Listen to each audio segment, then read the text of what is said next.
اعوذ باللہ من الشیطان الرجیم بسم اللہ الرحمن الرحیم۔ نواب سراج الدولہ کو اپنے دوست میر جعفر نے دھوکہ دیا۔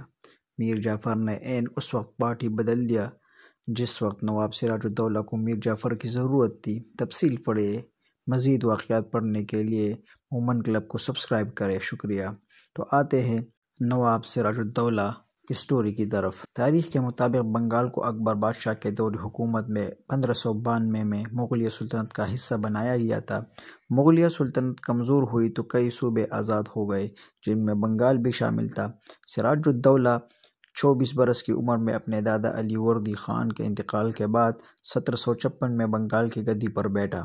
اس دور میں انگریز اپنا اثر و رسوخ بڑھا رہے تھے اور تجارت کی آڑ میں ایسٹ انڈیا کمپنی مسلمانوں کے اقتدار میں نقب لگانے میں مصروف تھی۔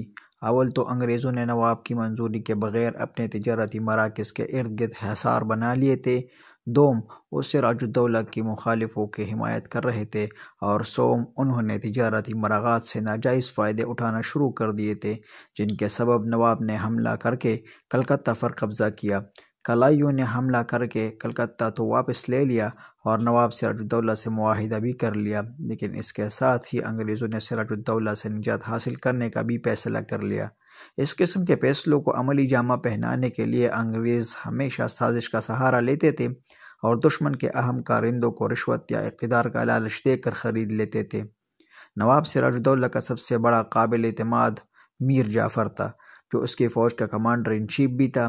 انگریزوں نے اس سے ساز باز کر سازش کا جال پھیلا دیا اور اسے بنگال کی حکمرانی دینے کا وعدہ کر کے خفیہ معاہدہ کر لیا۔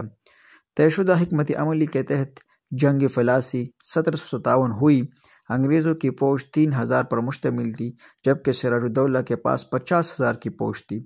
23 جون 1757 کو فلاسی کی اس جنگ کے دوران میر جعفر نے سراج الدولہ کو دغا دیا اور فوج لے کر نواب سے علیحدہ ہو گیا۔ نتیجے کے طور پر نواب سراج الدولہ کو شکست ہوئی اور وہ جان بچا کر بھاگ نکلا۔ میر جعفر کے بیٹے میران نے تعاقب کر کے سراج الدولہ کو قتل کر دیا۔ یوں سراج الدولہ کی جگہ میر جعفر بنگال کا حاکم بن گیا، لیکن عملی طور پر اسے ایسٹ انڈیا کمپنی کے ساتھ معاہدے میں بری طرح جکڑ دیا گیا اور انگریز غالب آ چکے تھے۔ یوں بنگال کے علاقے میں مسلمانوں کی عروج و اقتدار کا سورج غروب ہو گیا۔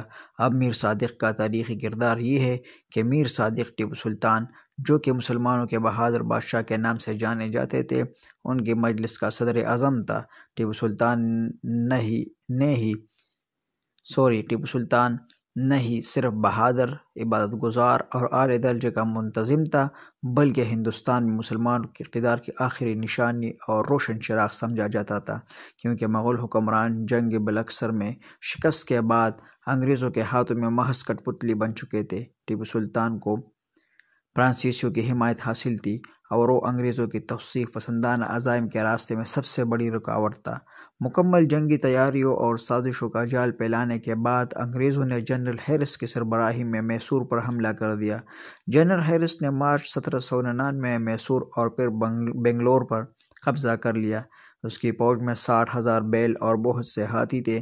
ٹیپو سلطان کو صلح کے لیے شرمناک شرائط پیش کی گئی جو کہ اس نے مسترد کر دیے۔ اپریل کے اواخر میں سرنگا پٹم کے قلعے کے باہر انگریزوں نے تحفے نصب کر دیے اور گولہ باری شروع کر دی۔ یہ سلسلہ 3 مئی تک جاری رہا۔ آخر کار قلعے کی فصیل میں ایک شکاف پڑ گیا۔ میر صادق، جو کہ پہلے سے انگریزوں کو آمادہ کر چکا تھا، اس کے کہنے پر 4 مئی کو میر صادق کے کہنے پر انگریزوں نے حملہ کر دیا۔ ٹیپو سلطان کے قلعے کو گھیرے میں لینے لگے، مگر جس جگہ گولہ باری سے شگاف ہوا تھا وہاں بڑی تعداد میں ٹیپو سلطان کی فوج موجود تھی، مگر میر صادق نے ان کو لالچ دی اور تنخواہیں دینے کے بہانے ان سپاہیوں کو بلا لیا۔ چنانچہ انگریز فوج نے اسی موقع کا فائدہ لیتے ہوئے قلعے میں داخل ہو گئے۔ جب ٹیپو سلطان کو خبر ملی کہ انگریز قلعے میں داخل ہو چکے ہیں تو وہ بے ساختہ دوڑے اور اپنی فوج کو اکٹھا کرنے کی کوشش کی، مگر اب بہت دیر ہو چکی تھی۔ اس کے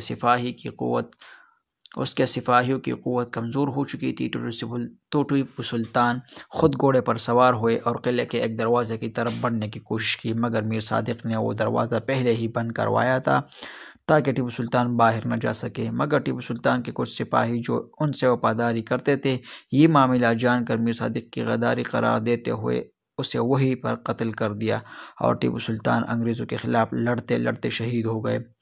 اس پوری غداری میں میر صادق کے ساتھ میر غلام علی، میر قمر الدین، میر قاسم علی اور ایک ہندو پورنیہ بھی شامل تھا۔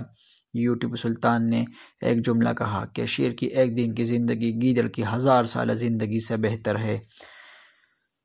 مزید ایسی خوبصورت ویڈیوز اور تاریخی کہانیاں سننے کے لیے مومن کلب کو سبسکرائب کریں۔ شکریہ۔